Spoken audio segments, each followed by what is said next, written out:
Bonjour, je vous fais aujourd'hui une primeur, une première même mondiale. Je vais vous avouer quelque chose d'important, que je n'ai jamais avoué à personne. J'ai obtenu mon MBA à l'âge de 5 ans, à la pharmacie de ma mère.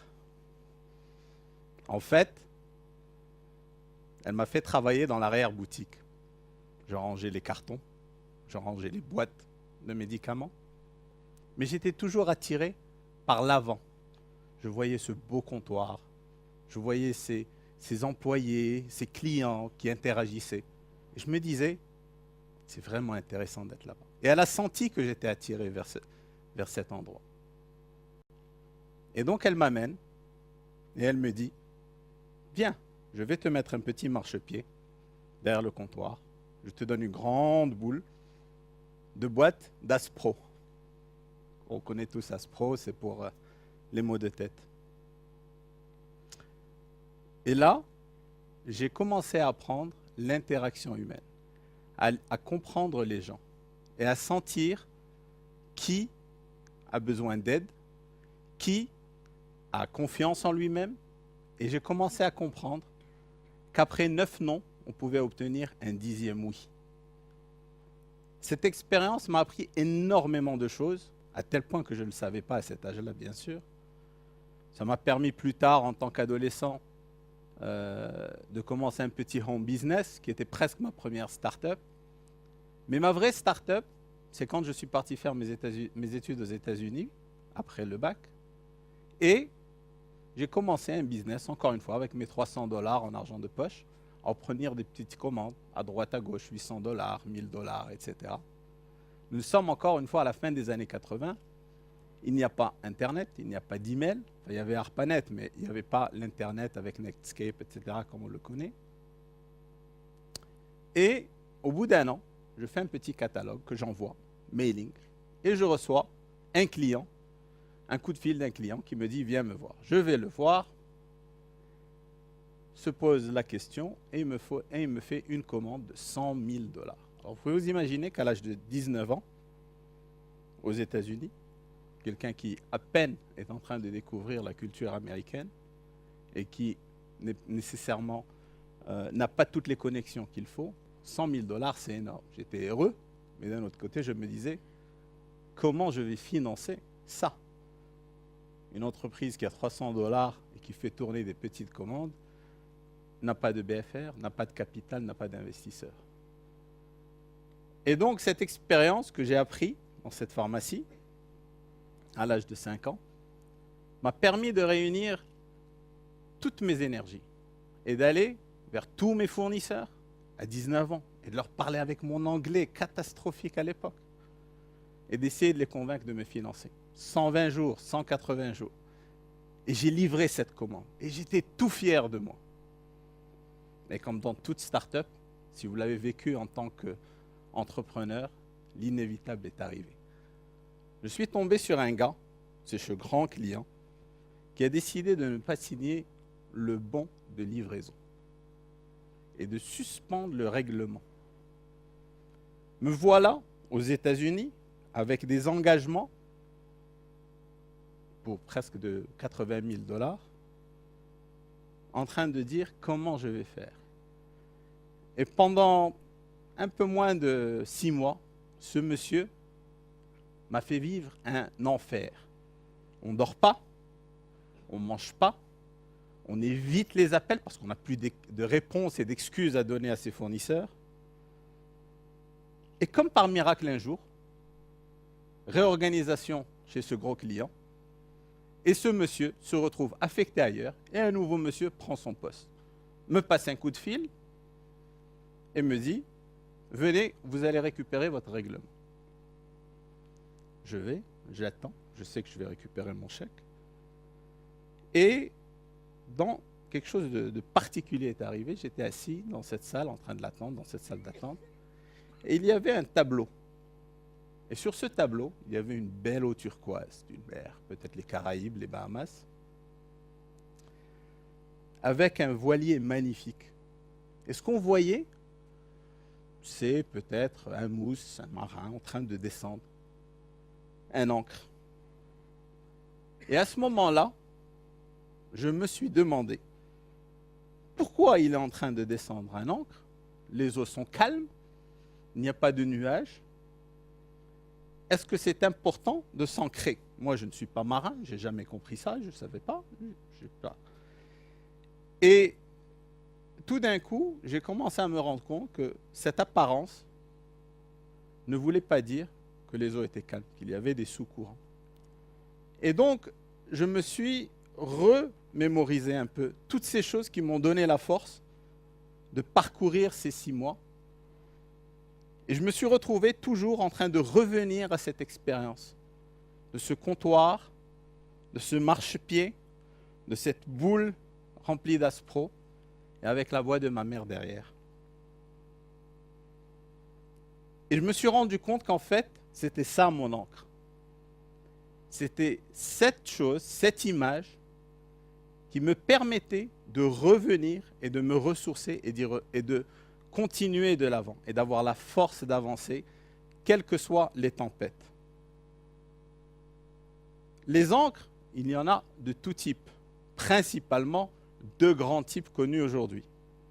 Les ancres spirituelles, tous les grands mouvements spirituels ont un ancre tangible sur terre, les lieux saints, les grands lieux de spiritualité, et les ancres de famille.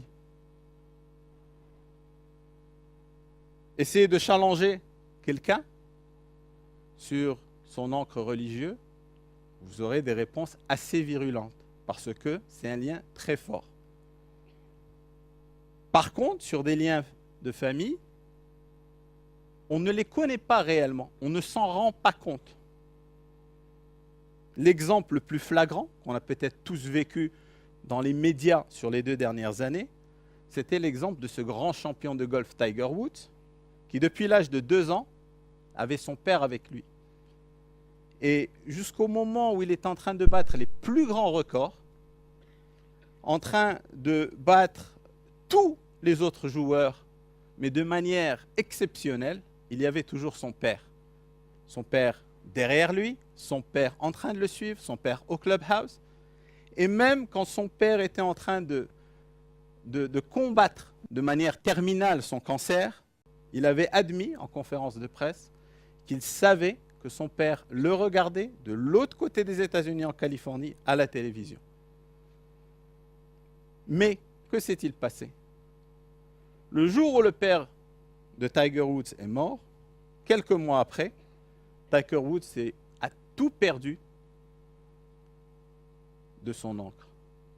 Il a commencé à faire dans la débauche, il a perdu toutes les valeurs familiales que son père lui avait enseignées. Et ça lui a pris presque 2 ans pour s'en remettre. Il a expliqué aujourd'hui qu'il s'en remettait à son ancre spirituelle et le marquait même d'un petit bandeau autour du poignet. Et en fait, on ne se rend pas compte de son ancre familiale qu'une fois qu'on perd cette personne, que ce soit la grand-mère qui vous a fait grandir, la mère, le père, chacun de nous a un lien très fort avec quelqu'un dans un contexte bien spécifique.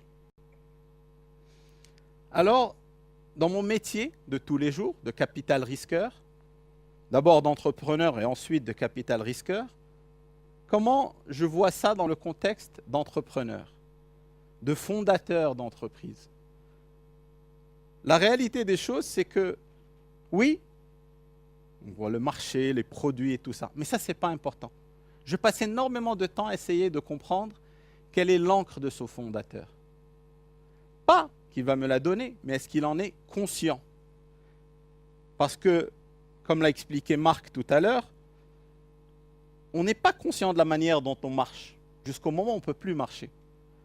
On n'est pas conscient qu'on a un ancre jusqu'au moment où on en a besoin. Et dans une start-up, il y a des moments sympathiques, mais la plupart du temps, c'est des traversées de tempêtes, l'une après l'autre, après l'autre, après l'autre. Et si ce fondateur derrière lequel je suis, moi, mes confrères, pour qu'il réussisse, s'il n'a pas cette encre, à laquelle il peut revenir pour se ressourcer, pour retrouver ses repères, pour continuer la traversée malgré les tempêtes et garder le cap sur sa vision, eh bien, c'est très difficile de pouvoir continuer cette aventure avec lui. Et c'est très important de comprendre qu'il est conscient de son ancre et pas nécessairement en train de chercher son ancre au moment où la tempête est là. Parce que là, c'est trop tard. On ne peut plus chercher où tenir une fois qu'on est au milieu de la tempête. Et mon plus grand souci, en fait, c'est de le soutenir, c'est d'être là avec lui, parce que souvent les autres, capital risqueurs autour de la table, paniquent. C'est les premiers à monter le pavillon, paniquent à bord, et de dire on fait sauter le fondateur. Amenons quelqu'un qui va nous parler le langage de confiance, un manager avec de l'expérience. Combien de startups où les VCs ont enlevé le fondateur, ont continué et ont réussi avec la même vision? Très rarement. Elles deviennent souvent des entreprises banales.